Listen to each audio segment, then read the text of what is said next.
What's up, guys? Welcome back to another episode of the Iron Obsession podcast, and I'm joined once again by Gabriel Rocha. How you doing, man? I'm doing great, man. Living the dream. Just got done working with some clients. It's a rest day, so life is good. Oh yeah, little tilapia and green beans. You were saying?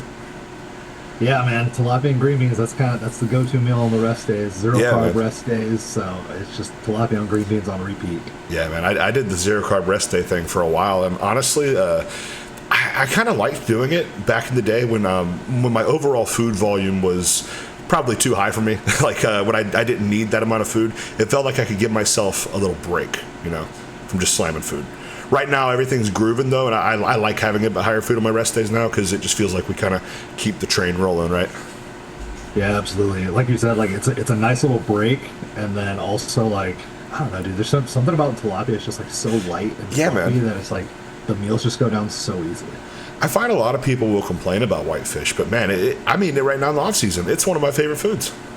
Yeah, I think a lot of people just don't know how to cook. Honestly, I think that's all it is too. I think a lot of people just don't know how to season their food. That's all it is. Because I just throw it in the oven for like 35 minutes at like 400 degrees, but I salt it pretty liberally, or not salt it. I season it pretty liberally, so that definitely helps. So have you ever tried doing pan sear for the tilapia? Not if I'm cooking it from frozen at the end. So it's like, that makes sense. So I go to work, I take like 3 meals with me, but then when I'm home, then I finish it with a pan sear because I pull it all out of the fridge, obviously, and I'll pan sear some tilapia and green beans, and that's good enough for me. Yeah, man. I pan searing is a game changer. Anybody who does not enjoy their food, I swear, just going from like the microwave to the pan, you're going to enjoy it at least twice as much. It's amazing. Yeah, I'm jealous of all my friends that get to work from home and have like all their meals cooked fresh. I'm just like, you are actually living the bodybuilding dream right there. 100%. Today was a rest day for me, and since I do my own thing at the gym, I make my own hours. I have both of my rest days be at the house, so I can do that. Mm-hmm. But then most of the week, I'm surprised you don't have like one of those little George Foreman grills or something at the gym. That way you can like cook your food on like a little skillet or something. Honestly, I've been wanting to do that for a while. I want to get like a little Foreman grill, an air fryer, a rice cooker, and I can just almost have like an impromptu kitchen at the gym. I've already got a big refrigerator too, so halfway there. Yeah. I remember, I think Ninja, they have like I think it's called a crispy.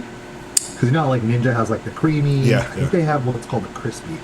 And it's basically just like, it's like a small version of like a microwave, but it just like makes the food nice and crispy, but it's like very compact. So that might be something you add to your office at the gym or something. I'm going to look into that for sure. And on the topic of whitefish, have you ever had orange roughy before?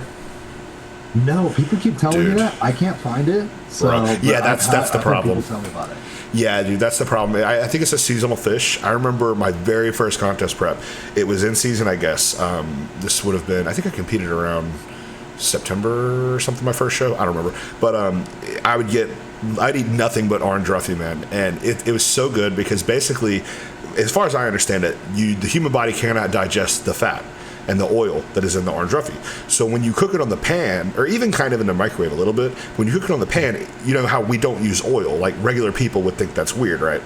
Yeah. Most regular people can cook their fish, and it's going to taste amazing no matter what, because they just throw a bunch of oil on it.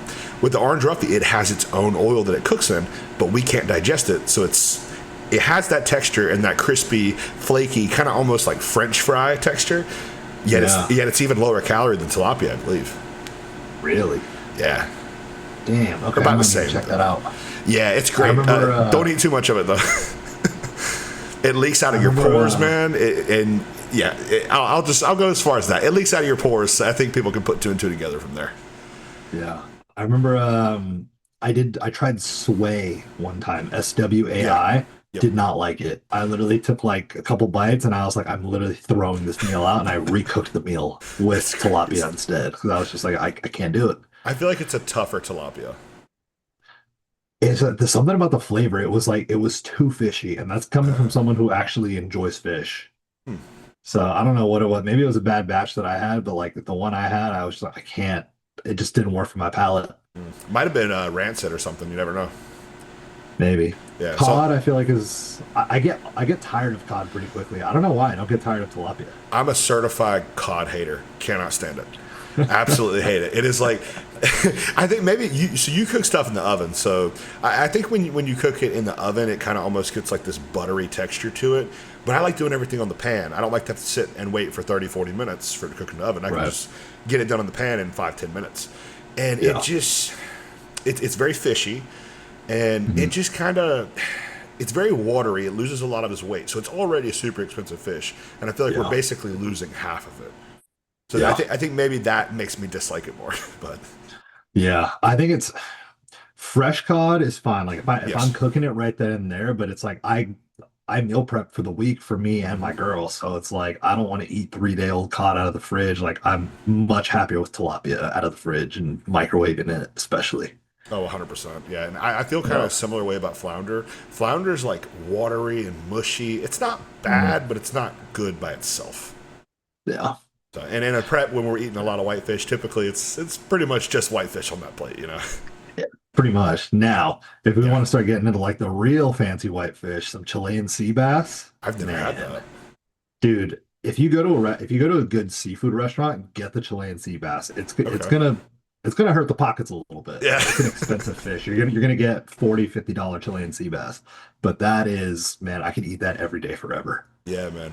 I have had some fancy whitefish though, because my first contest prep, I was actually, I don't know if I mentioned this on our last podcast, but I got married during my first contest prep and went on my honeymoon during our first contest prep. We drove down to Santa Rosa, so there was a ton of whitefish because we're on the coast of Florida. I got grouper, I think I got swordfish, all the lean whitefish. Another great one. Yeah, they were amazing. Grouper particularly was just awesome. Kind of almost like orange roughy, just without the oil. I need to track down some orange roughy and give it a shot. Yeah, if you can find it, man, it's great. I told my wife, because my wife will go shopping like within about an hour's drive of where we are, sometimes on the weekends, and sometimes the fancier, which for my area it's fancy, the fancier grocery stores like Publix and stuff will have orange roughy frozen. I tell her, like, if you see that, grab 20 bags of it. I need it. We're stocking up the freezer. Yep. And a deep freezer is an absolute must-have for anybody who's bodybuilding because you can find great deals on stuff. I think we were stocked up for 2 or 3 months. We just ran out of chicken, and now I got to find some more because we found it all. It was either $1.50 or $1.99 a pound. The chicken breast. Dude, that's a steal. Yeah.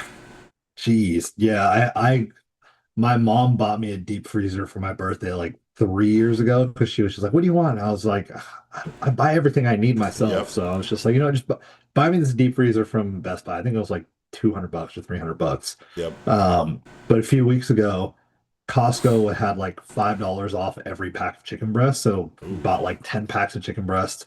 And then a couple of weeks ago, we were down in Florida for Christmas with my girl and her family, and Costco was doing a ribeye roast, $50 off. So I got a 17-pound ribeye roast for like $210. I chopped it up into like 20 steaks, and they're all in the freezer right now in the deep freeze. That's awesome. Yeah. Be eating good for a while. Yeah, I told my coach, I was like, dude, this is going to be our cheat meal go-to now for the next few months. Because we got 20 steaks. So. That's a good cheat to go to, man, though. It's great for you and very satisfying. Yeah, so like last weekend we did she made like some pesto pasta here at the house, and then we made like some nice salads, and then just a big old ribeyes. It was incredible. Nice. I haven't had steak. I haven't had steak in forever. I haven't had an off-plan meal in forever. I have one that I can take a week, but honestly, I just don't really care to take them anymore at this point. I want to say, let's see, I think I'm on like week 13 or 14 of the push. So yeah, it's probably been 13 or 14 weeks since I've had one. Damn. Yeah. It's just like living in prep. It's just an autopilot at this point, man. And I've talked a lot about it on some other episodes too. I feel like just kind of living in this state of being in prep 24/7. I'm hoping that I can transition that into my contest prep, and I can keep this same vibe about me during contest prep. Yeah. Now, I think that's a good question too, because obviously, talking to bodybuilders, a lot of bodybuilders, they see those off-plan meals as, like, we're going to use this off-plan meal as a date night with my partner, right? So not having those off-plan meals, how do you and your wife go about, keeping the connection there when you don't have something like that? Is it just like coffee dates? Is it we're just gonna go walk around, like the fair or whatever? Yeah, that's an awesome question, man. I would have never thought about springing that off from there. So, with us, I would describe us as we're basically each other's best friends. So we're kind of when we're not at work, obviously, we're around each other all day, every day. She got home a little late tonight because she was playing pickleball with a coworker. That's pretty much the only time we're not with each other 24/7 outside of work hours. I would say how we kind of fill that gap. We'll watch movies every once in a while.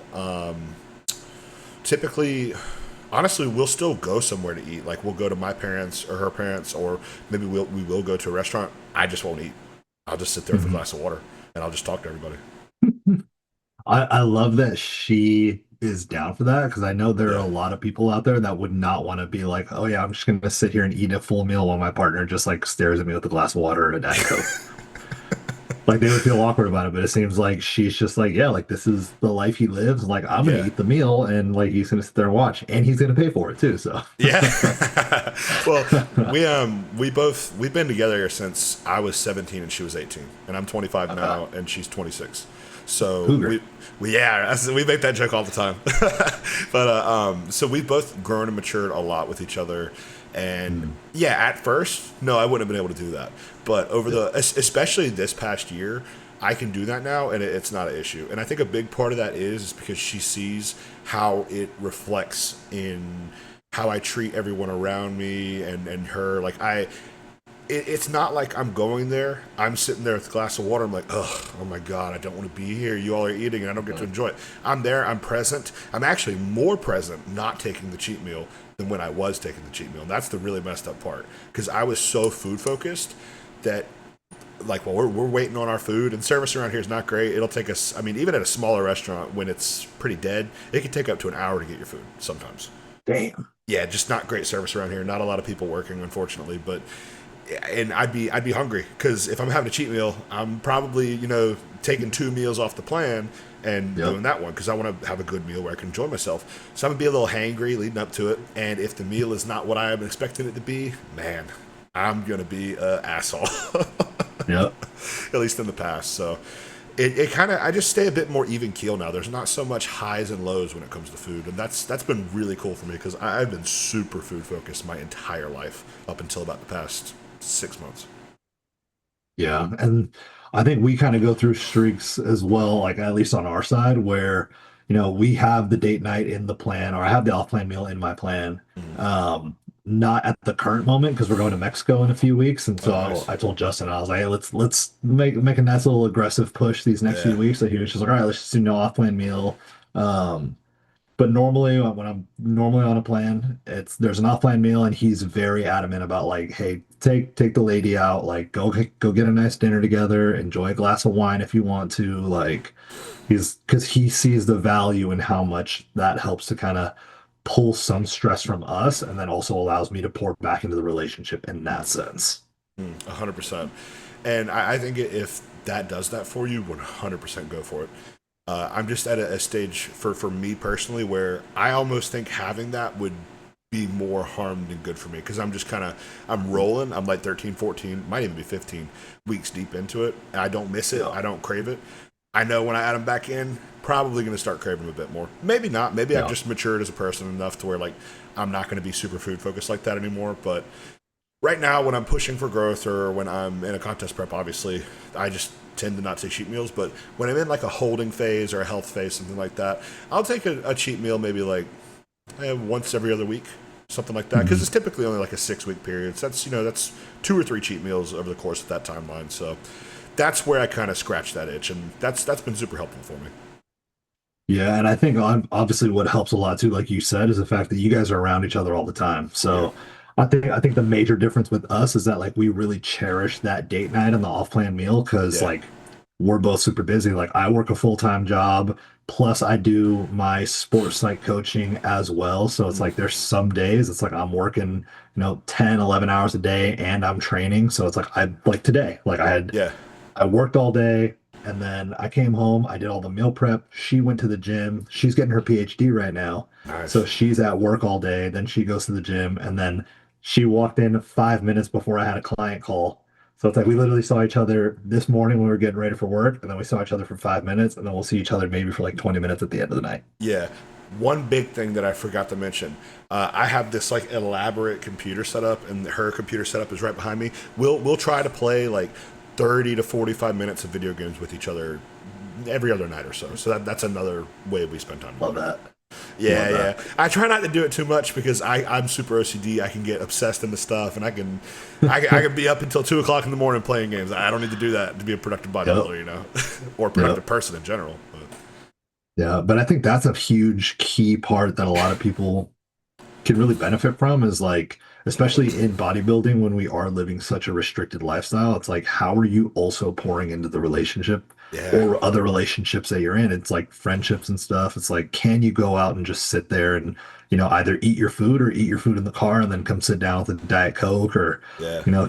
I remember when I was in prep last year, well, I guess end of 2024, Mhm. we used to do what was it? When was it Thursday? Yeah, so I used to have my leg day on Thursdays.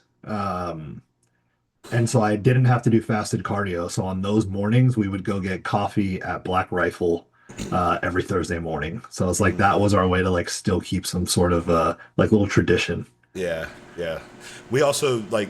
I don't like the grocery shop by myself. I generally, I kind of live at my house, at the gym, and the grocery store. But the thing is, though, I have a decent amount of anxiety when I'm not in my house or my gym. Basically, my two homes. I really don't like going to the grocery store by myself. So that's another thing for us to do. We'll go grocery shopping together.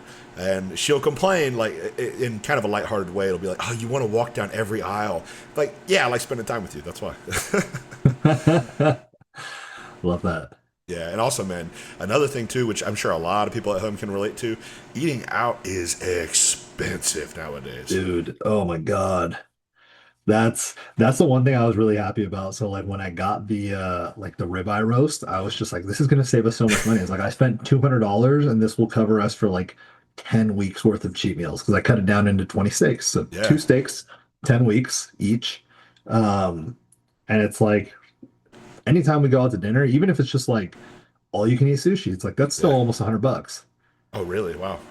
Man, Yeah, so it's you like gotta come to North Carolina once. I can show you a place where you can get high quality sushi for $30, all you can eat well, it is. It's like for two. 32 bucks, but then it's like we'll get a drink and Oh, okay. then Yeah, tax, and then I try to tip well as well. So yeah. it's like it ends up being 90, 100 Okay. bucks. So Yeah, which is fine, it's worth it. yeah, But every weekend, then it starts to add up. yeah. You spent $200 for 10 weeks, like you said. You can easily spend $100 a week. Maybe some people will Yeah. spend $200 a week on Oh, eating out. easily, Easy. easily. Yeah, it's definitely not like when we were first. Let's see, I was 17, so 2017. When we were first dating in 2017, we would eat out like 2-3 times a week, and probably wouldn't cost us but 50-60 bucks Yeah, per person. yeah. And that's the nice thing too is like there we do have a few like cheaper options that we like as our go-to. So we have In and Out literally like just outside our apartment complex, and like I Nice. love In and Out. I grew up on In and Out, born and raised in Los Angeles. So it's like I can eat In and Out whenever. So it's nice to have like oh hey, we want to go get dinner. It's only $30 tonight. Or it's like we can go dress up, go to a nice Italian restaurant or like a steakhouse or something like that. So we've always got options. Yeah, yeah, and in our area, it's like you got the really cheap stuff and then ridiculously expensive, and there's like nothing in between. Hmm. Yeah, and then all that stuff's a drive too, because we're in a small area. So if we want to eat nice, we're gonna have to drive a minimum hour away. Jeez. Yeah, yeah. Benefits of being in the middle of nowhere. Yeah. But all right, so we got a bunch of questions people sent in us. I think we can go ahead and get started on those. We're Let's gonna do it. First one. Is there a theme that you notice with what mentally limits most bodybuilders? The most. Theme that limits most bodybuilders. There's quite a few of them, right? Mm-hmm. So one of them being comparing yourself to others in an unproductive way. I think that one's going to be a huge game changer for people. And what I mean by that is when you're comparing yourself to someone who you do not have anywhere near what their genetic makeup is, Your structure is completely different from them, and you're looking at them, and then you're using that to judge yourself through the lens of what they look like. I think that can be very detrimental, and then that can put you in a very negative headspace, especially like if you're about to go train, etc. So I think what you can do is like if you can compare yourself to people with a very analytical lens and a very objective lens where emotion is detached from it, then that's where it starts to become really, really helpful. What would be like an example of that where you would find that helping someone and not hurting someone? So where I would find that to be helpful is like, being able to look up at, for instance, like a pro level bodybuilder who's got similar structure to you or Okay. similar insertions where you say, okay, cool. If I can continue on this path, I think I can develop a structure that is similar to this person, or I think I can develop muscle mass similar to this person, right? Because to me, that indicates like a level of hope where it's like, oh, if I continue staying focused on the process, like I can potentially reach that destination. Versus for someone like me, if I look at Samson Dauda and I say, man, I'm never gonna look like that. Like, why do I even try? Right? That takes all the steam away from me. 100%. Yeah. I don't know. I've had periods in time where I will compare myself to people within my age group, but at the same time, like I've never compared myself to Arnold, if you know what I mean. Like Mm-hmm. I've always kind of looked at like the pros and like the really high level people as this different thing. It's like it's just hard for me to even wrap my mind around them. Like, for example, I actually met Jordan Hutchinson in person, and we're both from North Carolina. And my own mother was there, and like facially stuff like that, she said that we looked like twins. And I don't even think about that until other people point it out to me, because I consider people like that just this separate thing off in the distance. It's like almost Right. not even human. They're superhuman. Right. But then other times, let's say when I was in high school, kind of bodybuilding, kind of not. You'd have me and a guy who's the same age as me. We're at two different points in our journeys. We're both into fitness, but maybe he's more into powerlifting, I'm more into bodybuilding, but he's bigger. And I'm comparing myself to him. It's like, he's not even bodybuilding, he's bigger. What's going on? That would eat at me mentally, that type of thing. Mm-hmm. I think the age one is a big one too, especially with like today's day and age where you have like some 23, 24-year old like freaks. And, for you, like you said, you're 25, so you're much closer to them. But for me, like I just turned 30. And so I see some of these guys like, Anton, who's like Yeah. what, 21 years I old think or he's like 22, 19 something or like. something, man. Yeah, which is insane. And it's like I see him and I'm just like, dude, that guy's already like miles ahead of where I'm at. And like, I'll be lucky if I ever look that good. And It- so I think people can start getting caught up in that conversation in their own heads as well. And that can potentially be detrimental. 100%. I just look at it as everybody's on their own individual path, and I truly do believe that most people can, like, I'm trying to think where I heard this earlier. Where was this? I don't remember. It was the Think Big Bodybuilding podcast. It was with Dusty Hand, Sean, Ron Partlow. They were talking about how basically you can't just pick someone off of the street and think they're going to have an amazing shape, right? Like, not everybody is necessarily built for classic, for example. But you can get somebody at 300 pounds. You can get massive. It might not look very pretty. You can Yeah. be Dave. You can be Dave Palumbo, though. You can almost Yeah. overcome your genetic shape just through sheer mass, right? So I believe most people can get absolutely massive, but it may not look the way they think it's going to look, right? Right. And that's where you get like a Jordan Peters, where it's Yep. like, dude, like that Very guy good is example. huge. Like he's got one of the freakiest backs you've ever seen as an amateur. But then when he turns to the front, people are just like, oh, like that's why he didn't win his pro card Yeah, yet. yeah. Literally wider than he is tall. Yeah. Yeah. And twice as dense. Yes.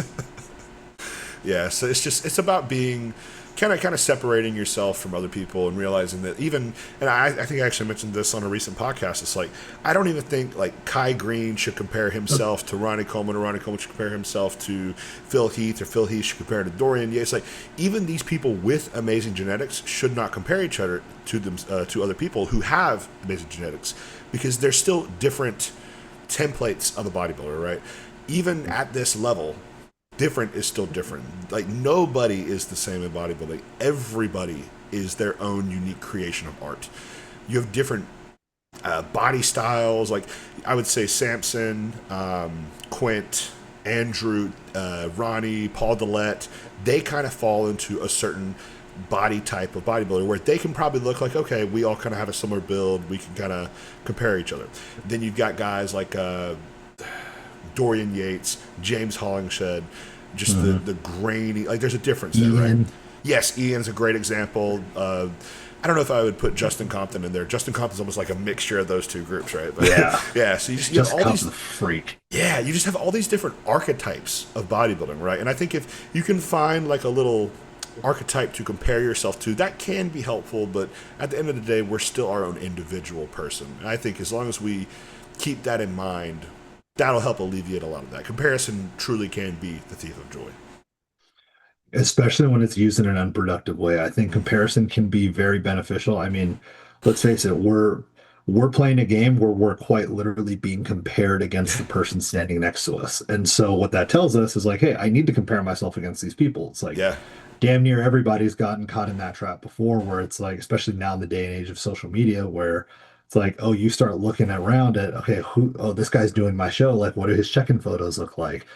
Oh, he's in really good condition, so we need to come in better shape. Oh, this guy's really bubbly, but he's not in good shape, so maybe I need to be full, right? And so if you start playing that game rather than playing I need to come in just looking my best, whatever that looks like, whatever my combination of conditioning and fullness that represents my best physique looks like, that's where you start to see physiques that pop up on stage not looking as good as they should.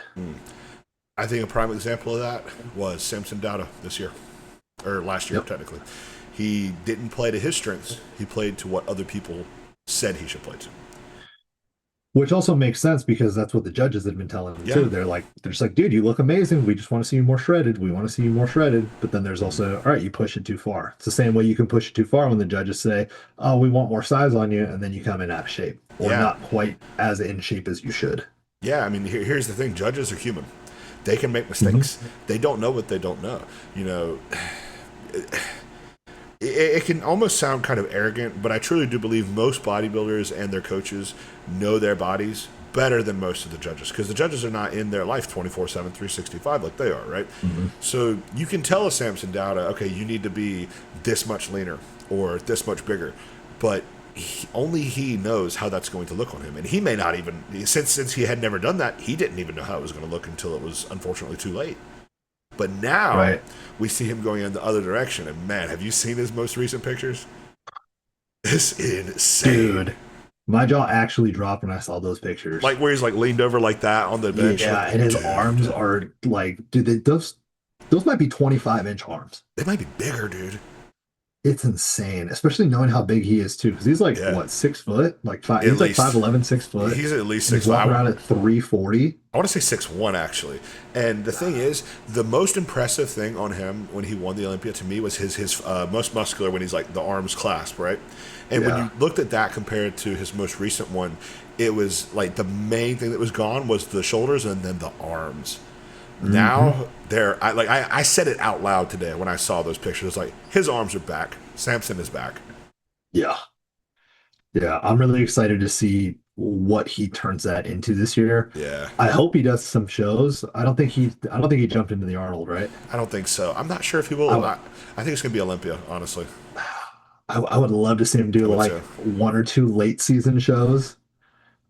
Yeah, I think he got a little burnt with, Prague and everything like that. I think it's probably going to be the Olympia, which, as a fan of the sport, I love it when these guys compete more frequently, personally. But you also got to do what's best for you, right?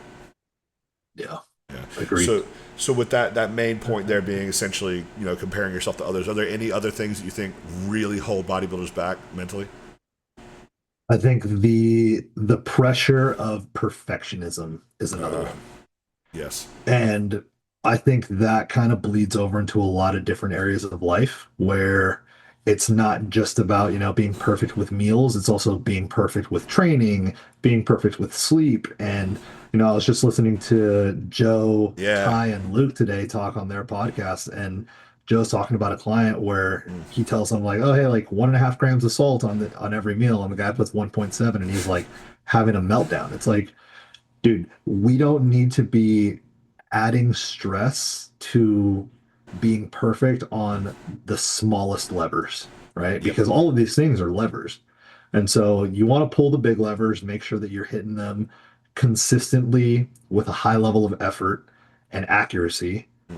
but you don't want it to put so much pressure on you that, slightly missing, but overall getting the job done now creates more stress than progress. Yes, and it can be. I think the main thing, it can be hard for people to understand what the difference is between a small lever and a big lever. A lever that they should not necessarily worry about, and one that actually is worth worrying about. Because it's kind of a slippery slope, right? Because on one hand, let's say you measure out 1.5 grams of salt. That doesn't mean do 5 grams of salt every meal. That's a Mhm. big difference. So it Yeah. kind of almost just takes a bit of experience in the game of knowing what actually is a big difference. Like if I accidentally salt 1.9 grams instead of 1.5, I don't care. I'm not going to worry about it. But if the lid falls off and I dump like 5, 10, 15 on it, I'm probably going to try to take some of that salt off because that's not going to be good. Yep. So it's kind of learning to And recognize when you should and should not worry about it. But even then, in that situation, it's a situation of like, oh, this happened. Let's not let it happen again. No big deal. yeah, and that's the thing too, is that when you can really identify like what those small levers are and take that pressure off yourself, Yeah. what that's going to do is it's going to free up that mental space to then truly focus on the big levers, like training, like execution and effort in a training session. So it's like if I'm not sitting here stressing about, how much salt I'm putting in my meals or the fact that I got 7 hours and 45 minutes of sleep rather than 8 hours of sleep or Yeah. whatever it might be, then it's like, cool, I can put all of that mental energy and effort into the fact that, oh, it's leg day and I've got to beat this hack squat number that I'm terribly afraid of. Yeah. That definitely makes sense. And like I think we're far enough along in our journey where we can recognize that. I sympathize a bit with those guys because I definitely was one earlier in my life. And when I say earlier in my life, I mean like 2 years ago or a year ago. So I definitely get it. I see, I think that's a really crucial learning experience, especially Yeah. for someone who is in the coaching space to have kind of lived through that because I look at it like a pendulum where it's like, right here, it's like we have like the good balance where it's like we're focused, we're accurate. It's like the pendulum can swing far this direction where you are overly focused and precise to a point where it's detrimental to your progress. And then you try to swing the pendulum the other way where it's like, okay, now I'm not accurate at all. And then I'm missing all of the small levers. But it's like if you can find that middle ground where Joe's saying, like, hit your five main pillars of like train, sleep, get your food in, do your cardio. If you're hitting all those things by and large within, a couple of percent, like you're gonna see the progress. Yeah. 100%. Yeah. Yeah. It can be hard for guys in that mind state, and it's like they see everybody with it again, going back to the social media landscape. They see all these people putting off of this air of perfection, and they got to realize it's not real. It's a facade. People aren't perfect, you know. And I've probably been guilty of this too, saying like I weigh my stuff out to the gram. If it says 350, it means 350, and it does. But at the same time, if let's say I'm weighing out my food and it says 353 and my scale dies, I'm not going to go crazy about it. I'm just going to, Yeah. it is what it is. Now, in Yeah. a prep, maybe that's a time where we would be a little bit more anal about things, but not to the point Mhm. of stressing ourselves out. And I almost wonder how a person could, because I feel like when we're in that situation, it's kind of hard to be self aware, right? How do you think a person can recognize the signs that they are stressing themselves out when they shouldn't be?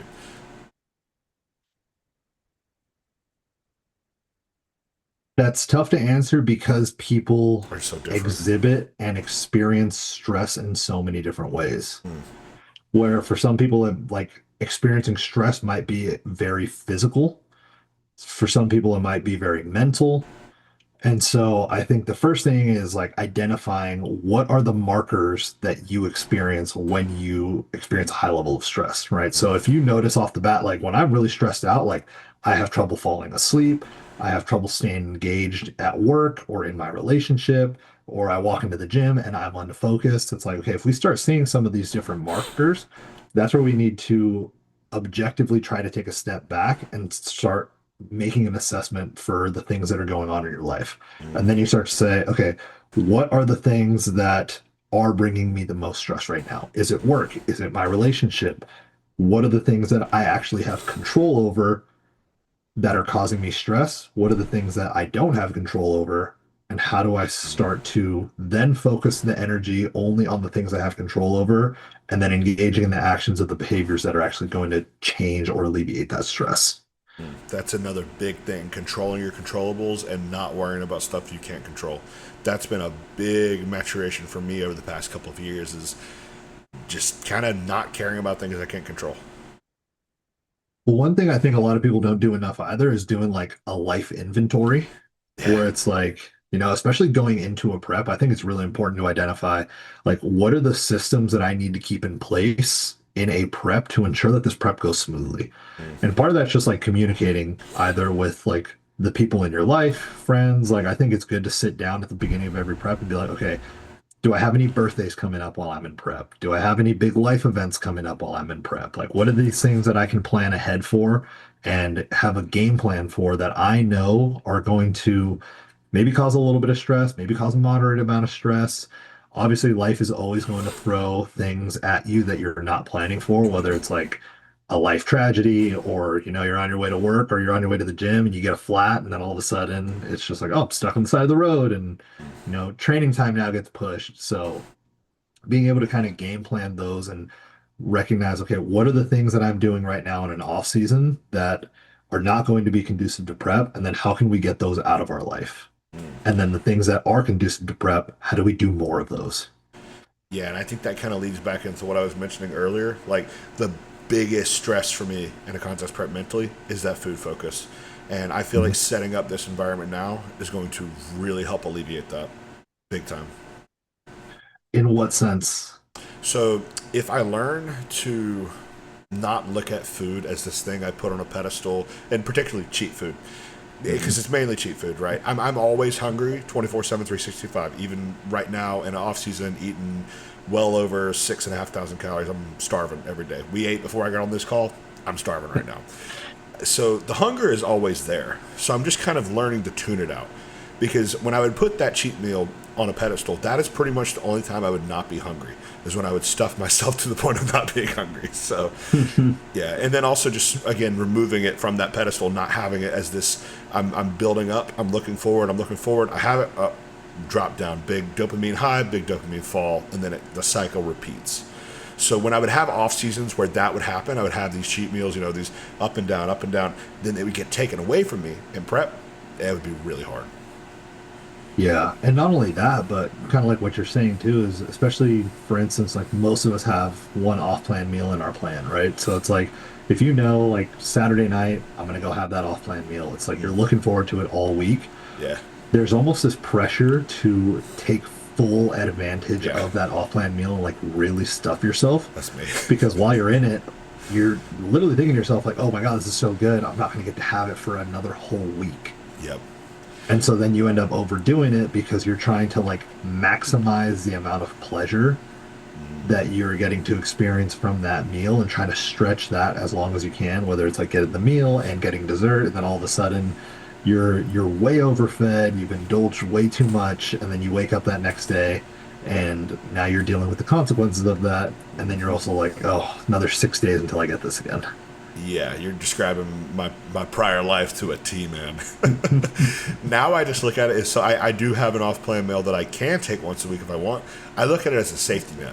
Let's say something goes catastrophically wrong. I'm stranded in the middle of nowhere. For whatever reason, don't have food on me. I normally bring 2, 3 meals with me wherever I go. But let's say I don't. Of course. A steakhouse is nearby. I'm going to go get a steak and potato. I'm not going to go get McDonald's. I'm going to get a steak and potato. It's kind of like my safety net. Yeah. So I think that's a good approach. yeah, I think we've more than covered that. So moving on to the next question here. What separates the psychology of a champion from that of a regular athlete? And is it possible for us to be more like that? Or is that something you're born with? So it is definitely something that you can train within yourself, right? Because no one who becomes a champion is born a champion. Like you have to attain the status of becoming a champion. Now, are there traits and qualities that are going to be more conducive to you becoming a champion? Absolutely. You look at Michael Jordan, he had like a 40 something inch vertical, right? His hands were massive, so you could palm a basketball no problem. So it's like, yeah, you may have some physical traits or genetic traits that are going to be conducive to whatever you're trying to become a champion in. Mm. Now, in terms of the mental side of things that you do have control over, those are going to be things that are simple in theory, but they can be difficult in practice, especially over a long term. Mm. So to me, what I have seen with, especially with elite performers, so if you guys watched the previous episode, you guys would know I work with Air Force fighter pilots and instructor pilots on cognitive performance.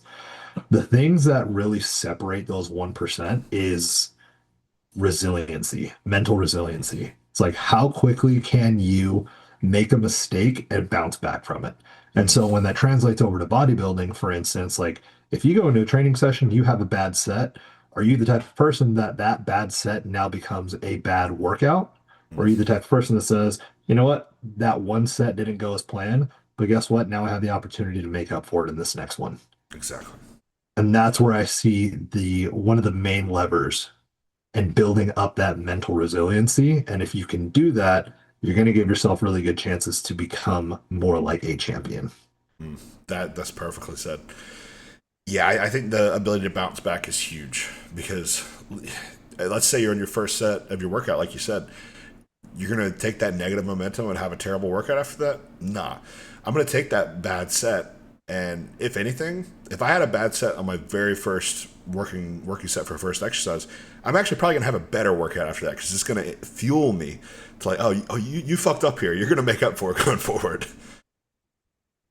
Yeah, and that's the approach that needs to happen where it's almost like, hey, if you do make a mistake, whatever that mistake may be, whether it's in training, whether it's in nutrition, you need to not beat yourself up for it long enough that it's now going to affect other things, right? Yeah. Because you can have your moment, right? I'm not telling people that you're not allowed to be frustrated or Mm. upset, but don't let that frustration or feeling upset or anger or insert blank emotion now cloud your ability to then do the work and execute in all the other ways. Yeah. Like, for example, for people at home, big mistake I just made. I forgot I had that fan on back. Hopefully that didn't mess up the audio. I was looking at my gates. I think we're good, but I had that fan on behind me because I sleep with a fan at night in a totally different Yep. room. It's the same fan though. So mentally, I've just tuned that out for my entire life. So I had Mhm. no idea it was blasting like crazy behind me. You know, in the past, a younger me probably would have been like, "Oh my god, I might have ruined something. I can't believe it." Now we're chill. We're flowing on. So I find that ability to bounce back is definitely something that I've noticed in myself has gotten better as I've gotten older. In the past, actually, one of the only times I ever injured myself in the gym is because I had a bad set. So this is back when benching like 225 for like 2 to 4 was hard for me. I think it was like 19 or something. I was very young. And I had a new guy who I had just signed up as a member at the gym, and I had him spot me on a set of bench. And for whatever reason, I think I got like 1 or 2 less reps than I was supposed to. I was pissed. So I throw the bar back on the rack. The bar hits the back of the rack, bounces off of it, lands Oh, on my right here, I guess whatever you would call oh, that, rolls over my nose, causes blood to go down. I go to the bathroom, see that, didn't realize at the time that I had an aversion to blood.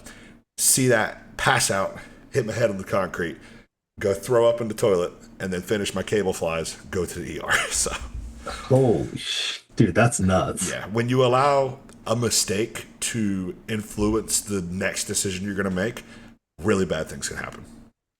Exactly. And that's what I think separates a lot of champions, whether it's, in bodybuilding, whether it's, on a football field, right? Let's Mm. say you're a cornerback and wide receiver got behind you, right? And you just gave up a 30-yard pass. It's like Mm.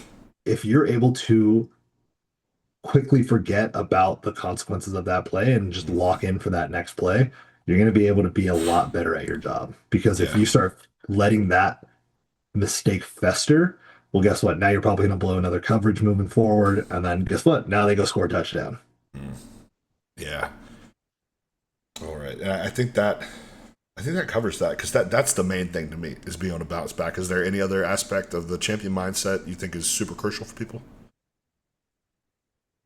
I would say a big one is staying curious. Okay.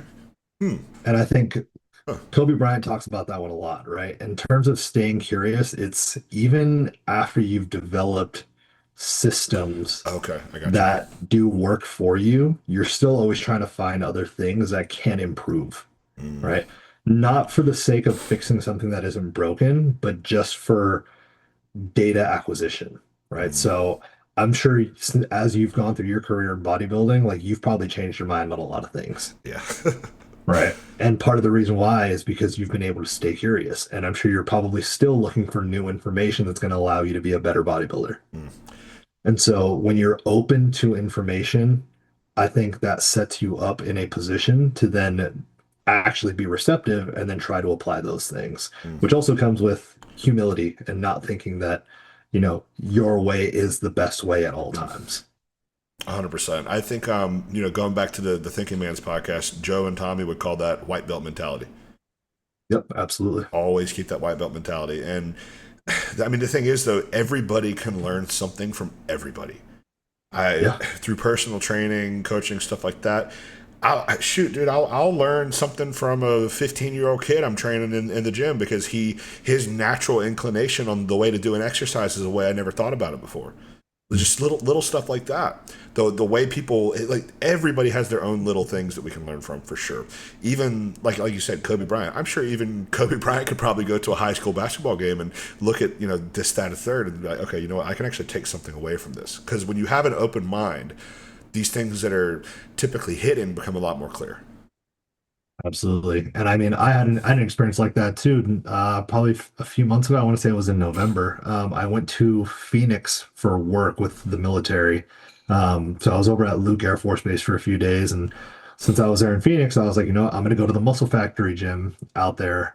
And I know Tommy trains there, Yeah. right? Tommy Styles, who we're actually talking about. Yeah. So I hit him up and I was just like, hey man, like, can you take me just through a back day? Like, I Oh want to know man. how you train back. And I was the only reason why is because I was like, well, he's not someone who you would look at and say, like, oh, like that guy is a genetic anomaly. Like, that's a guy who's like used grit Yep. and just years and expanded his knowledge to build up that massive back that he has. So I was like, I know that, and this goes back to like identifying people who are similar to you and then taking from them. So I was like, I know that I'm not a genetic anomaly in any means. So it's like I'm going to need to spend the next 10 years figuring out how to truly train my back correctly to get the back that I want. So I asked Tommy, I was like, hey man, like, can I pay you to put me through an actual training session? And we went through and we trained like a full back day. He wasn't even training, he was just training me. Nice. And just like one cue that I walked away from, or I walked away with from that session is like on my vertical pulls up at the top, he was like, you want to think of letting your lat wrap around your rib cage. Ah, that's cool.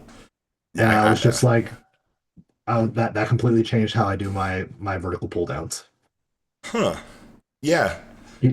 Like Okay. the cue, especially on like on single arm stuff, like as you're reaching up and out, like let your lat wrap around because what I Mm. was doing was like I was letting the lat disengage and I was letting the shoulder go. And so when I would Mm. initiate that vertical pull back down, it would start with like the rear delt and the shoulder Yes. girdle, and then it would go into the lat. Mm. But by keeping it on the lat and letting the lat extend around the rib cage, now when I pull down, I'm initiating that pull with the lat. I think about that is and this might be a different thing of like sitting on the lat, if that makes sense. Like Mhm. so you're pulling here, I'm flexing down on my lat the whole way down, and then I'm not losing tension. I'm on the whole way up as well. That was a big No, cue for me that Joe gave me. no. I mean, even another one that I heard too was like, and this is an exercise that 60% of people are going to screw up, but just like dumbbell lateral raises. Oh yeah. Yeah. right? And the cue that really worked for me to help me connect my delts is you want to think of like you're dragging your knuckles along the floor as Uh, you're pressing out, and then you're dragging your knuckles against the wall. yeah. And I So know. it's like you're always pushing out. Yes, another one for people at home that might help. I think this is a Seth Feroci one. This helped me a lot. So you think about not your fist here, almost like this top point of your wrist. Think about pressing those into the sides of a doorway, right? Yep. And that's how you do a lateral raise. It's Yeah. a lot of people have this motion where they go up and out instead of just out, right? And for a lot of people, that can be setup based, and for hell, for most people, it's just doing too heavy a weight, probably. Hmm. But Yep. yeah. All right. That's definitely covered a lot there. So the next question is, this is more personal. What aspect of bodybuilding is the most challenging for you mentally, and how do you overcome it? You can start with that, and then I'll give my take on it.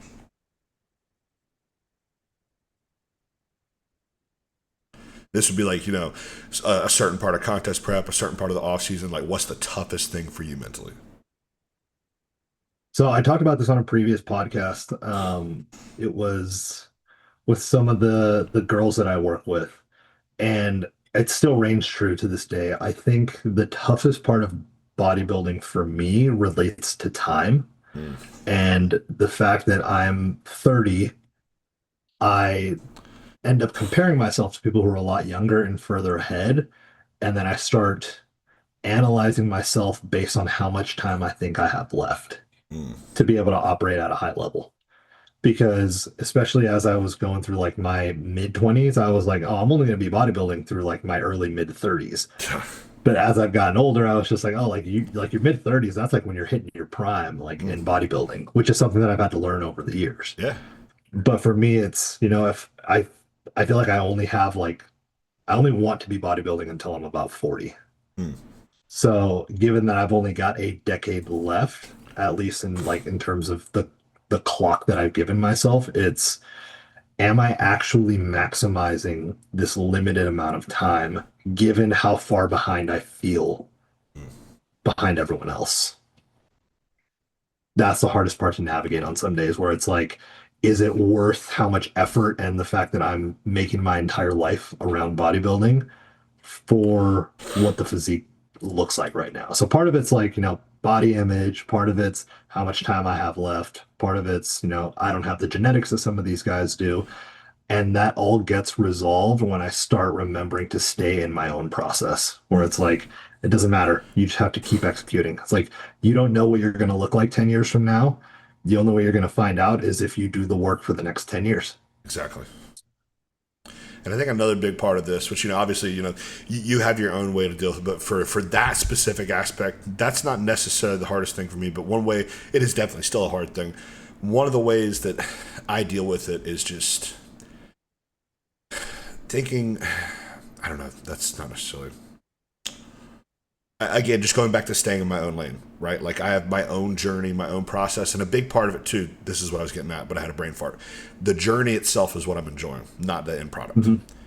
I love the journey, especially the off season, man. Like I'm living the life. There is no question in my mind on if it is worth it or not because I love it. I love the process. I could, God forbid, this would be terrible. I could never make another pound of progress. I'd still do what I'm doing because I love it. Yep.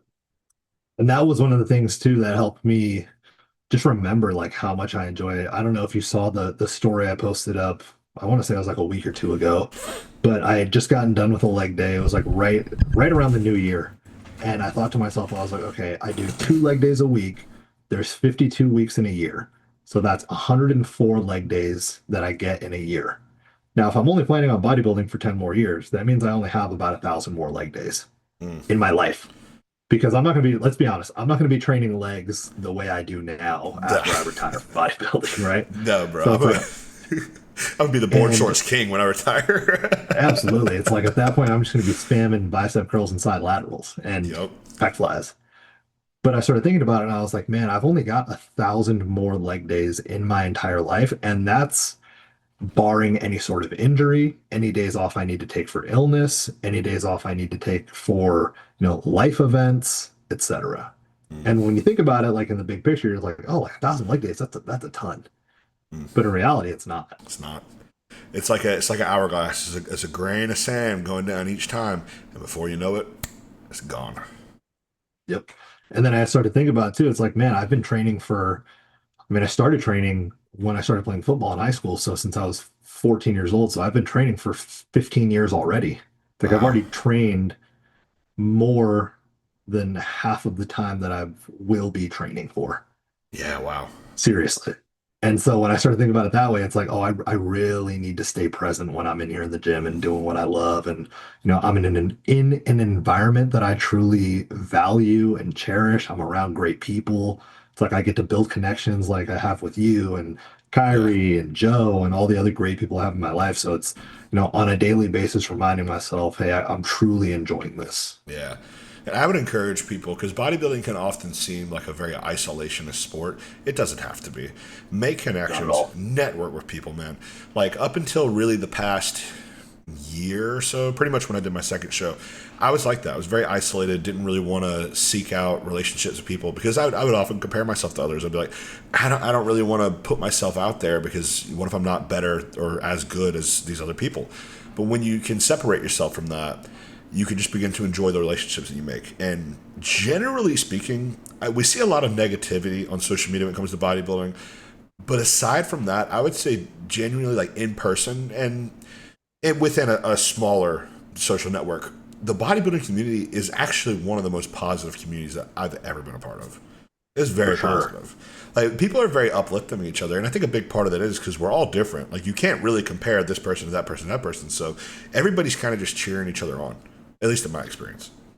Yeah, and not only that, but it's like if you are someone who is a bodybuilder, especially a competitive bodybuilder, like you know what it takes to be a competitive Uh, bodybuilder. So if you see other people who are also engaging in this difficult thing, there's an unspoken respect that you're going to yeah, have for that person. It's the same way that fighters talk about it, where it's like, yeah, like we could be having like really, really mean, press conferences, talking crap to the other guy. It's like, I hate him. I want to go, like, you really, literally want to go inflict violence on this yeah, person. But after the fight, like, I'm going to shake your hand and I'm just like, dude, like, you got into the arena. yeah. And it's like, I can respect that, whether I like you or not. Yeah, there's that camaraderie and Yeah. that feeling of sameness, that feeling of belonging that you can get with people who are on that same kind of life path as you. Hmm. So Absolutely. I'm not sure what the hardest. Well, actually, it kind of almost sounds like I've like conquered my demons or whatever. But really, the hardest part of bodybuilding for me mentally is that food focus, and that's something that I've Mhm. really been working on. Being a fat kid growing up and having a really bad diet for most of my life, the focusing on that junk food and the feeling of I guess almost sorrow that I would get when I deprived myself of it in the past. That was definitely the hardest thing for me to overcome. So I don't want to make it sound like I don't have any things that really like challenge me, but like that's and who knows, maybe when I go into contest prep that team is gonna pop right back up and I gotta smack it across the face and fight it again. But that's definitely the hardest thing for me. And the way that I have overcome it is basically kind of trying to put myself in a box. Because for me it's just what works. I don't think that's what would work Mhm. for a lot of other people, but for me that's what has worked. And I think another overarching theme is another big part of what I would struggle with is thinking that I would have to fix an issue the way other people would. Me realizing that I'm going to have my own individual solution for my own individual problems has also been a big thing that I've grown in over this past year or so. How so? I don't know, man. You know how people say when you turn 25, like your frontal lobe develops fully or something. I just Yeah, just like the day of your 25th birthday, there's just like a light bulb moment. I shit you not. That's what it feels like, man. It literally just feels like since I've turned 25, like I've just been able to mature, like force myself to mature and grow to a point where a lot of things that used to bother me just don't bother me anymore. I don't know how to explain it outside of that. It just feels like this thing outside of myself that kind of just magically became a part of my life. And I'm sure maybe there's stuff in the background that has led to that that I'm not aware of, but I would have to really sit down and like journal and take note over like the past year or so to really figure out what the specific reasoning for that was. I'll I'll tell you my theory of what I think it could be, but it's from the perspective of why I had that same experience, Okay. right? So going through like high school and early college years, I noticed that I wanted to project a certain type of person that I am so that other people would like me. Yep. I don't know when it specifically happened. Like it's not like it just happened, like at a moment's notice, but at some point I became confident in who I was. And once I became confident in who I was, and I knew what I wanted out of my life, and I really spent time by myself figuring those things out, everything else that wasn't in alignment with the things that I wanted in life just didn't really seem to matter all that much. Because I distinctly remember a lot of my friends going off to like 4-year universities and like going to party and like joining fraternities and like I was at home going to community college. I had good grades. I wanted to go to I wanted to go to a 4-year university because I wanted to go party. I wanted to live that lifestyle, especially having like strict Mexican parents at home. I was like, I want to get out of here. But once I figured it out, I was like, oh no, like I found bodybuilding. I know I want to bodybuild, right? I know the work I want to do. Everything else, like going out to party, like it didn't become important to me at all anymore. Yeah. And I think that you've come to the point where you know exactly who you are and you know exactly what you want. And if there are things outside of those, they just, they don't matter anymore. Therefore, Yeah. you don't give them the mental focus or the weight to stress you out. Yeah. Yeah. That lines up. And I think another part of it too is like you mentioned in there, just overall, just confidence. Like my entire life, I was a very insecure person, Mhm. especially in high school. Like I had puberty gyno in high school. Like I would lay awake at night with how much it would bother me. So Yeah. I feel like what has been in my mind, like the physique that I've pictured for the first time in my life over the past 6 months or so, it's finally starting to realize.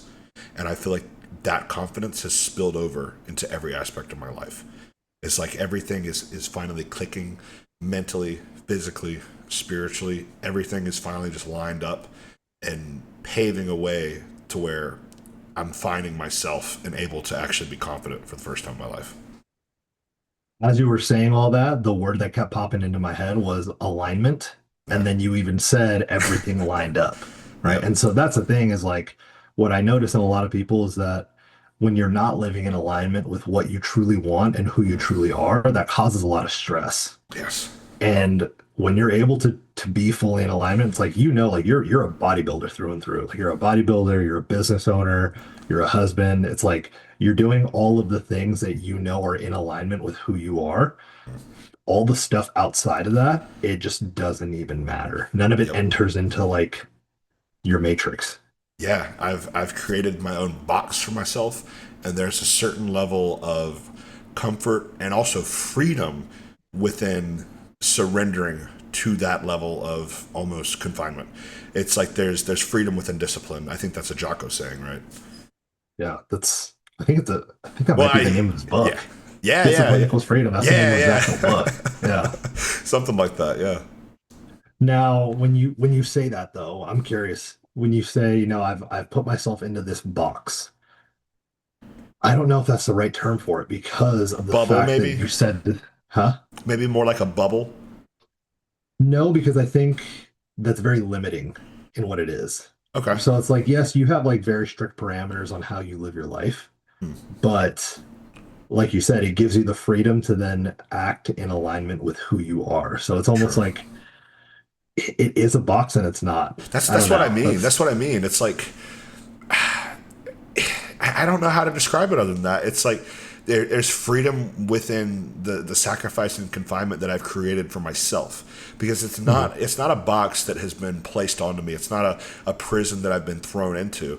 It's almost like this safe place that I have created for myself that I don't leave because I don't want to. I have the ability to Mhm. leave it at any time. I could wake up tomorrow and say, "Hey, you know what? Screw this. I'm going to go eat Burger King and I'm going to stop working out." And but I never would because I don't want to. It Yeah. is a certain level of confinement and discipline, but it doesn't feel that way. Yeah. It's interesting. Yeah, it's this really weird paradox is the best way to describe it. Yep. But it's a very comfortable paradox, so I enjoy it. All Yep. right, how are we doing on time? Are you good on time? I'm good. Yeah, I'm chilling. Okay, all right, we'll get through a couple more of these. I think we've kind of covered this a bit, but overall, how do you compartmentalize your physique from yourself? How do you separate, the product of what you're creating versus yourself of who you are? Because I know, especially speaking back to younger me, those two things were completely linked and I could not separate them. So if somebody critiqued my physique, I would think they're critiquing me as a person and it would ruin my day. So how have you, because I feel like you're the same way, you're at a point where you separate these two things, right? How have you come to that conclusion and how did you get there? So I'm going to steal this from a sports psychologist. Her name is Dr. Haley Perlis. Hmm. And I sat in on one of her seminars, and there was a really profound moment where she talked about roles versus identity, Hmm. especially for athletes, right? So, what typically tends to happen, and I may be butchering this a little bit, but she's a great resource. The way that she kind of explained it is that your identity is who you are, like the values you have, Hmm. right? So, who you are, your values, um, versus the roles that you play within your life. So the roles that you play are, for me at least, it's like I bodybuild, right? I am a sports psych coach. I am a boyfriend. I am a son. I am a brother. So you play all of these different roles, right? What ends up happening is that you start conflating those different roles as your identity. When in reality, your identity is like your values, your traits, etc. And so when you're able to separate those things out and really identify, okay, the roles that I'm playing throughout the day, right? Because when I show up to work, I am a worker. When I show up to the gym, I'm the bodybuilder. When I come home, I am the boyfriend. It's like there are certain traits that are going to be conducive to this environment, right? So when we're talking about the physique is something that I'm building, but it is not who I am because I also play all of these different roles.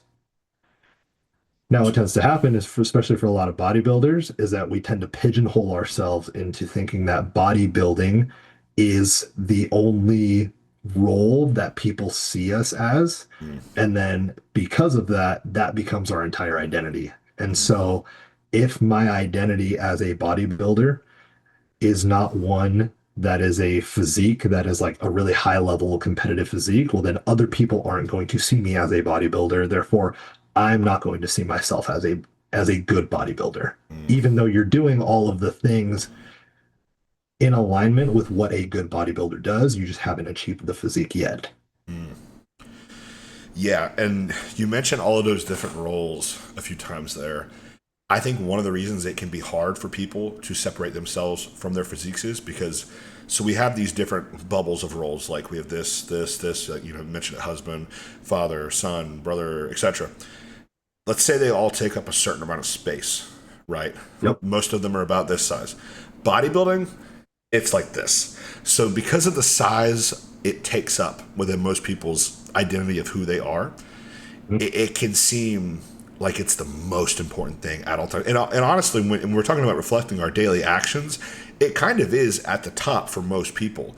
It can be the most, I don't want to say draining, but yeah, in terms of like your resources of what you have as a person, it can be the most draining from that. So that's why a lot of people get caught up in that, I think, because of how all consuming it is, right? So for me, how I kind of separated that from myself is almost what is that term when people have a traumatic experience and they kind of almost like see from out themselves? What is that called? You know what I'm talking Like about? an out of body experience. No. It's like I can't remember the term. It's a psychological term. It's like where they retreat into a part of I don't know. I'm completely butchering it, but basically, I just look at myself my identity, who I am, and my physique as two completely different things. I look at myself as the painter and as the body, the paint and the canvas itself, right? So if someone critiques my work, that's okay. They're not critiquing me as a person. I've kind of transitioned to this point to where, like you said, I'm not allowing it to completely control my identity. I'm kind of almost, I guess you would say, almost out of body with it, looking at a 30-foot view from that. That's how I've personally gone about it. I don't know if that makes sense or not. Yeah, and honestly, it makes sense that we intertwine the things in our lives that are the highest level of investment, Yeah. right? In terms of like time and energy and resources that we're investing into bodybuilding, it would make sense that that becomes like the role that becomes intertwined with our identity. Hmm. But that's where you need to separate and really identify, okay, who am I as a person outside of this? Because we're all going to have a moment in our life where we're no longer bodybuilders. Hmm. And so when that fades away, who are you actually? Because if your entire identity is just bodybuilder, well, what happens if you now have to retire from bodybuilding? You suffer a traumatic injury, can't compete again, or you lose a limb in some freak accident or whatever it might be. That would be tough. It would definitely be It would, tough. Yeah. You're saying? but that's where you start looking at, okay, what are the other things in my life that are important to me? And then how do I make sure that I'm also in alignment with all of those things such that bodybuilding isn't the only lens through which I view myself? Yeah. Yeah, that makes sense. I don't think I can add to it any better than what you did there. So. All right. Let's see. What are some of the biggest mental and physical hurdles that you've faced so far in your journey? Like, what's a particular event or moment you had that was particularly difficult for you? Mhm. I think I can give a one that is probably a bit too deep, but I've not talked about it a lot on my podcast. So I figure I probably should at some point. Definitely one of the biggest mental hurdles that I've ever faced, because I was actively bodybuilding this time. This was right before my first show, my first contest prep. Was my younger brother passed when he was 17 and I was 21 or 20. Yeah, 21, because 4 years apart. That was really tough, and Yeah. it it shaped not only just my bodybuilding but my life really up until recently. And the way to overcome it, I don't know, that's an active process, right? But I think overall is just, it goes back into what we were talking about earlier about controlling your controllables and not worrying about those things you can't control. The way in which that happened was something that nobody could possibly control. So I almost have to just surrender to that. And then you almost get a certain level of peace with that, understanding the chaos of life and that anything can happen at any time. Again, like you were mentioning, this can all get taken away from us at any moment. We could lose a limb. We could, God forbid, get hit by a car tomorrow. We could be paralyzed. Anything can happen. So while that was a very big mental hurdle for me to get over, because for a while it just kind of took the wind out of my sails. But Yeah. while it was a big hurdle to get over, I found it taught me how to kind of take really, really bad lemons in life and turn them into lemonade. Because Mhm. it gives you a certain, when you've dealt with things that of nature in your life, it's kind of like the worst thing you've ever been through is the worst thing you've ever been through, right? Yeah. So when you've had a loss that close, it kind of makes the other losses in life not sting so bad.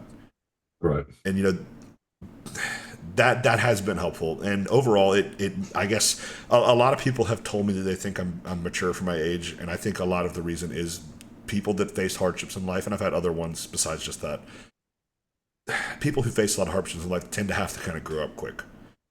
Yeah. Because when you have a family dynamic of four people and there's these four pillars within a relationship, when one gets removed, something has to make up the difference.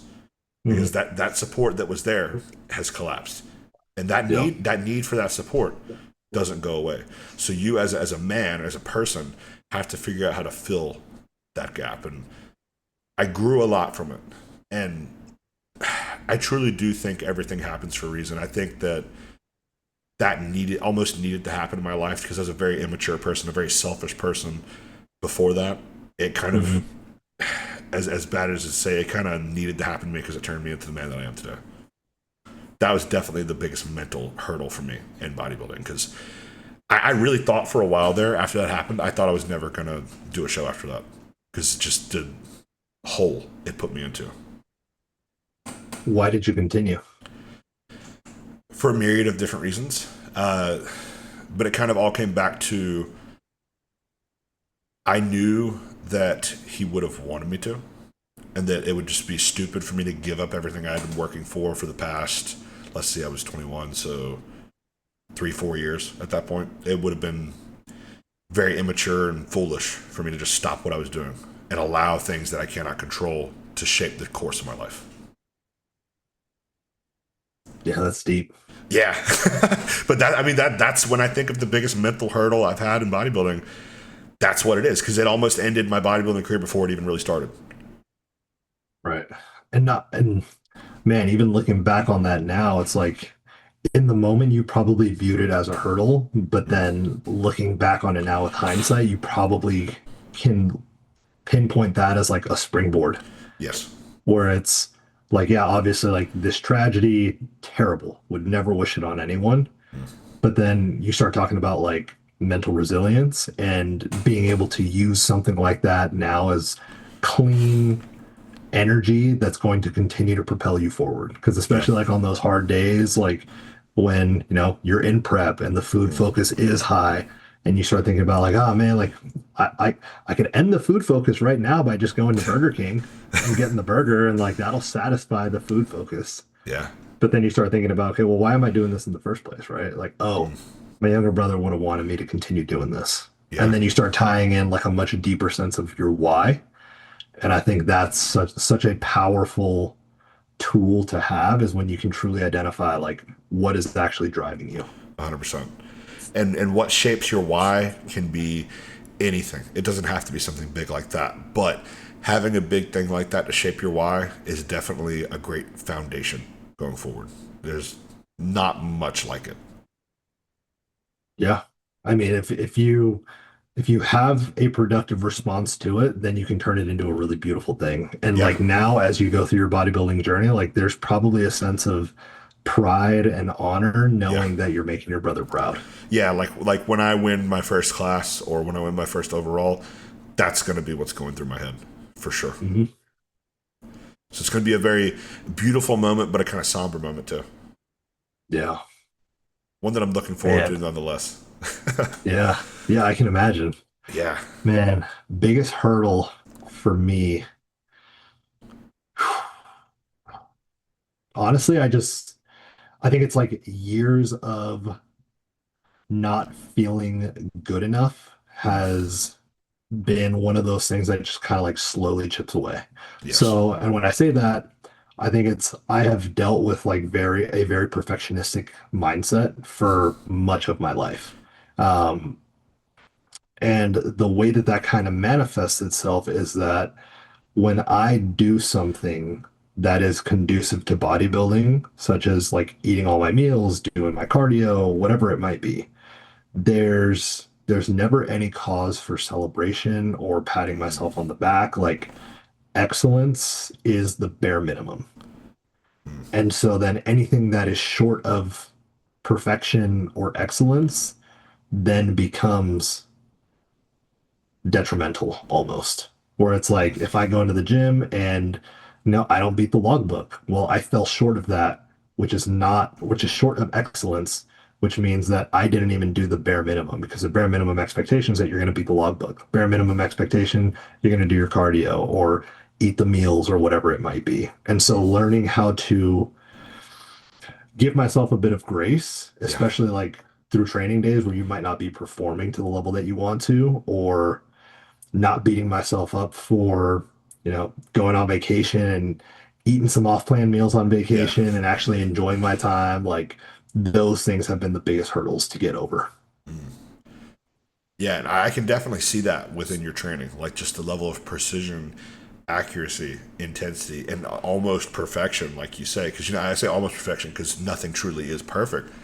Mhm. but you can see that, and especially within your training style, like you're not the type of guy who's going to go into a gym and do 25 sets of fluff work.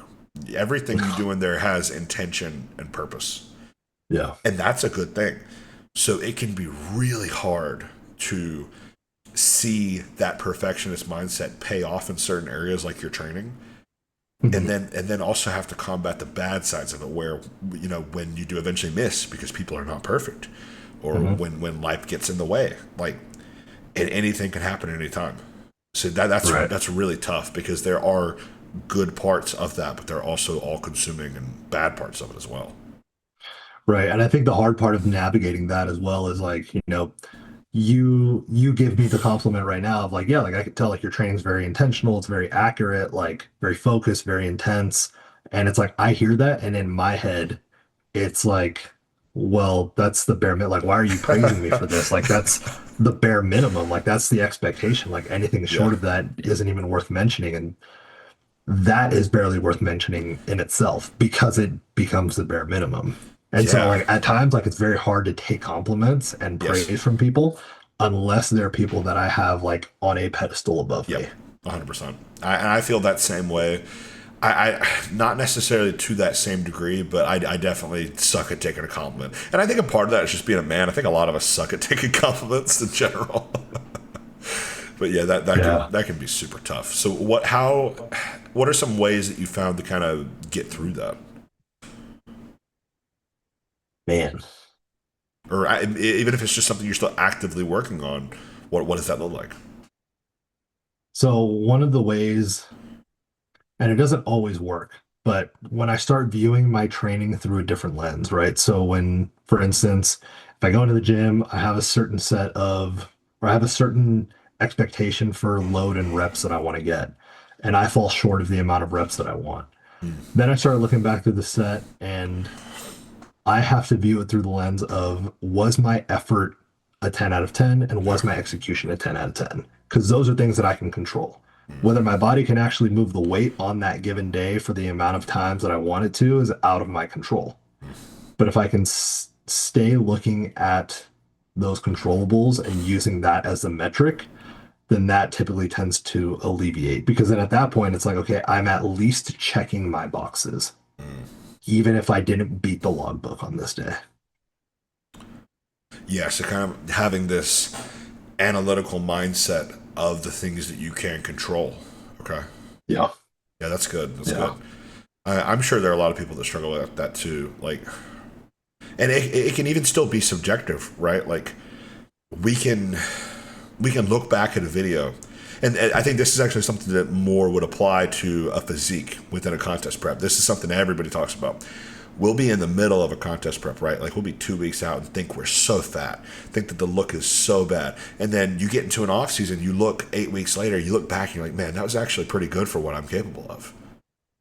So I guess finding a way to not be so hard on yourself in the moment and giving yourself to look at it from a 40-foot view a bit later on can be good. It's tough within the moment. It is tough within the moment, but then you also have to have the conversation with yourself of if you have a coach, right? And so Yeah. obviously for someone like Austin Brown, right? Like he is his own coach, so it is his own job to make those assessments of what his body looks like. Yeah. That's really hard to do. I could never. So it's like I have all the praise in the world for guys like Austin and John Jewett who coach themselves. I would not be able to do it because I'm too biased. Bro. Now, I had to when do it you just do for a it, few weeks, and I was a basket case. I had to do it for like 10 weeks, and I almost, like, that's the most mentally unwell I've ever been in my life. and that's the thing too, is like when you are 2 weeks out and you do have the prep goggles on, your coach's job is to assess what's happening to your body. That's not your job. Yeah. Your job is to just execute the plan. Now, everyone is obviously going to be fixated on what their body looks like you know, at all times if you're in bodybuilding. But you also have to recognize that one, the way you look right now at 2 weeks out is not how you're going to look on stage. Like there's so many changes that are going to be made once you finish getting all the water out and then you end up carving up. And that's something that I don't think people take enough consideration of is that how I look right now when I'm Yes. totally flat and depleted is not what I'm going to look like when I'm on stage. But you're letting how you look right now influence your current emotional state, even though you know this is not what I'm going to look like on stage. And that can be really true too in an off season. Guys can have a really bad, and women too, especially. I know a lot of women competitors struggle with this. In an off season, you can get a little fluffy. Even some people can get a little fat in off season. But at the end of the day, does it serve the purpose of getting better for that moment on stage? It doesn't matter what you look like 75 weeks out. It matters what you look like the day of.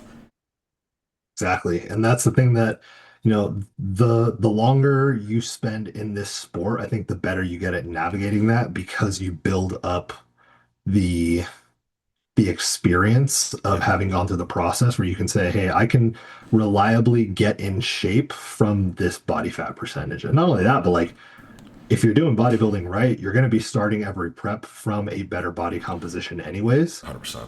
And so you're starting prep from a closer target every time, but you start learning how to navigate the off seasons better because you start to see over time that like, hey, I did have to put on body fat to make the improvement that next show. And then you go through that process again, and then you go through that process again. Does it ever fully go away? I don't think so, but I think it does get easier to navigate. I think that's the overarching thing with bodybuilding in general. Like, it really just does get easier the longer you do it, the better you get. As long as you have that white belt mentality, like we were talking about earlier, as long as you always are continuing to learn and improve, it actually is going to get easier as the years go on. Because I look back to like 20-year-old me, and man, I was not a day living below 20% body fat, 15% body fat, but it was a time where that was just what I had to do. I would Yeah. not be able to gain body weight without gaining probably a good chunk of body fat along with that. But as I've gotten older, as I've gained more muscle truly is the answer for almost every problem in open bodybuilding, at least. Yeah. So I think we covered that pretty well. Last question here, and I think we've covered this a bit, so I'm not sure what we can add to this, but a guy wrote it in, so I want to answer it for him. What advice would you give to young bodybuilders when it comes to managing their mental well-being when it comes to social media? I'm guessing this is someone who looks at social media and it'll consume them.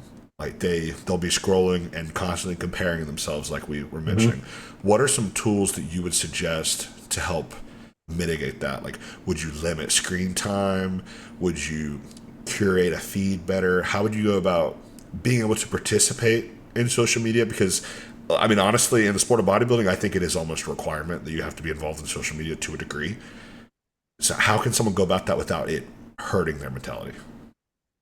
So I wouldn't first and foremost go to limiting screen time or trying to specifically avoid things. And the reason why I say that is because I don't want people taking an avoidance mindset, because that just teaches you that if I just continue avoiding these things that actually bug me, then that's how I get around it. But in reality, the only way out is through. 100%. So one thing that I would say to that person is, one, before you get on social media, do a quick self inventory. Like, how am I feeling right now? Like, am I particularly stressed? Am I particularly anxious? How's my body image today? Right. If you can recognize the signs that, I'm not having a good body image day to day, the way that I've been talking to myself all morning has been not conducive to me feeling good about myself. Maybe I shouldn't get on social media right now. Can I get on later once I've actually kind of ridden this wave a little bit? Absolutely. I think picking and choosing your spots about when to go on social media and if you're using social media purposefully is a much better route to take rather than just doing what we all do, which is like we just grab our phone in a moment of like downtime, and then all of a sudden before we know it, it's like our hand just automatically swipes open our phone and we're on Instagram before we've even had a conscious thought of it. Because we do make a habit of that, right? So I 100%. think making a conscious thought of before you go on social media, how am I feeling right now? And also, when you do see those physiques that are potentially miles ahead of where you are, can you have the self-awareness and the conversation with yourself to look at that with a sense of gratitude and be like, man, it's almost like I'm glad that I have this resource available to see something that's going to inspire me today. Because like Yeah. I see videos of Dorian Yates training And I don't think to myself like, oh my God, like I'm never gonna look like Dorian Yates. Like I see him and like JP training, and I'm just like, dude, I would love to train with those guys. Yeah. So it's like having that type of mentality to seeing other people who might be checking, posting a check-in, that might be something where you have a conversation with yourself where initially you might have the, well, why don't I look that good? And then being able to shift that to, damn, that guy looks great. If I keep putting in the work, maybe I can beat that one day. Yeah, and I actually have a very poignant example of this. I was actually talking with a guy on social media earlier because he reposted. Did you just see that recent thing that Keon posted? Of it was not even necessarily a back pose. I think his upper body was just relaxed, and then his lower body was like kicked back. It looked Mm. fucking ridiculous, gnarly, and Yep. his response to me was like, seeing this, it is so perfect, it almost pisses me off. And I don't remember if I responded or not because I think I was about to get to it. I probably liked it or something like that. But how I view stuff like that now, like Keon, Samson, like we were talking about earlier, I look at it as those things just they're over there. It's this majestic, cool thing. I'm a fan of the sport, so I want to see that. I just the thought of comparing myself to that just never even enters my brain. It's like there's enough food for everybody to eat within the sport of bodybuilding. Another person's greatness does not take away from your own. And that's the thing too, is like when you see something like that, you should almost be having the thought of, damn, I get to witness this in real time, Yeah, right? And it's like that's something that I, for whatever reason, was very aware of at a very young age because I grew up in Los Angeles. I yeah, was a Laker fan, so it's like I watched the Lakers three-peat when I was 5, 6, 7 years old. And like for whatever reason at that age, I was just like, oh my God, like I can't believe I get to watch Kobe Bryant. Like, yeah, and then going through my teens, like getting to watch like Lionel Messi. It's like, dude, we're living in the times of so many different goats of yeah, their respective sports where it's like a lot of us we miss Ronnie Coleman, mm, right? But we got Phil Heath, yeah. right? And And like we don't have another Phil, we haven't had another Phil Heath since Phil Phil Heath, Heath. which his last, yeah. So it's like, when are we going to see another one of those people in our lifetime who goes on like a 7, 8, maybe 10 year run? Yeah, So it's like when you're witnessing greatness like that, you should almost be appreciating it. Hell, I still think of like Tom Brady, and I'm just like, dude, I can't believe we got to watch Tom Brady in his prime. yeah. And another example of social media being a good thing and not a bad thing is I saw a clip today of this guy. He was talking about that Samson post, and he was like, "Man, the people that want to poo-poo on bodybuilding right now and say this era is not good or whatever, what are they smoking? Because look at Samson Dowda. His arms are bigger than his head. He's 6'2", 6'1", 350 pounds almost. What a time to be a fan of bodybuilding. The new golden era is now, and people just don't realize it. And the more cognizant of that we are in real time, I think the better we are going to be able to actually experience it and Yeah, actually just sit back and be like, hey, I'm not going to be Samson, I'm not going to be Keon, but I'll get to look at that and just be like, because I'll tell you what, Keon probably looks at himself and he's just like, dude, I look like shit. I hope not, because that would be insane. But like I don't know if you're in the same camp as me. I view like the actual golden era as being that Jay and Ronnie era. But do you think people when they were in that era actually thought that? I don't think they did because I think they looked back to that era of Flex and Dorian and maybe even some people back to Arnold. They viewed that. I'm sure they were getting a lot of the same comments back then of how, oh, this and that was better back then. It's just all about being present within the moment and Mhm. taking everything at face value and not necessarily trying to always make these comparisons all the time. Absolutely. And I think that's a huge takeaway. Be present as often as possible, whether it's within your own training, Yes. within your own, just within your own process. Yeah, if there's anything anybody takes away from this, I think that right there is the biggest nugget that they can take away from and apply to their daily lives and really get something valuable out of that. Absolutely. But we're at a little over an hour and a half here. It is. I'm trying not to yawn so bad, but I'm a little tired. So probably. You're good, man. I know. It's, it's almost 11 p.m. up there for you. Yeah, I'm extremely enthralled within the conversation, but I do need to get to bed. So I think we're gonna have to wrap it up here. Thank you all for watching this episode. This was a great one. Had an awesome time recording this. Always love the chance to talk the sport of bodybuilding, also the mindset of bodybuilding with you. Definitely, we'll have you back on soon. Thank you guys for watching. This has been another episode of the Iron Nutrition Podcast. Peace.